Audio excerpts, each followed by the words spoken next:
Hi, my name's Dave King, and I was motivated to start talking about not being average. And the reason is that there's a lot of things on the internet about retirement and comparing income and other things that talk about the difference between median and average, and they explain the concepts correctly. I mean, so if you look at a normal distribution, the median and the average would be the same. But when you have a skewed distribution where you have more people on one side than the other, what happens is that the average is actually a little higher than 50%. And so what the 50% measure is the median, where half the people are above and half of people below. But the average, because it's not symmetrical, is going to be up higher. And most people will say that you want to compare yourself to the median. However, I think this is incorrect. And the reason is that you have to consider what's average. And in finance, you generally don't want to be average.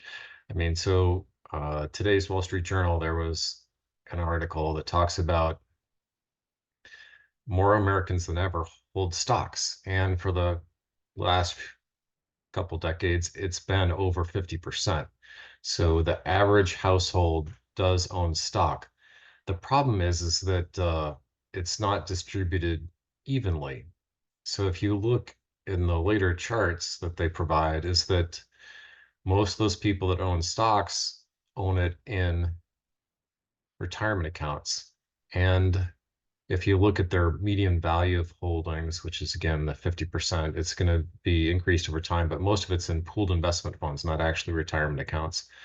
I mean, so there's going to be some people that invest more than just in their retirement accounts, and that's going to increase essentially the amount that exists. And if you look at the percentage of households owning stocks by percentile of income, then you'll see that it is the people with higher incomes that are essentially making it look like more than half the people own stocks. Because if you're in the bottom 40%, less than 40% of the people and households own stock, and it's almost 100% for people in the top 10%. And this is people owning stocks directly and through pooled investment funds, such as exchange traded funds and mutual funds. I mean, so what this means is that for finance, what you probably want to do is compare yourself to the average and not the median, because the average is going to be a better representation of where you want to be versus the median.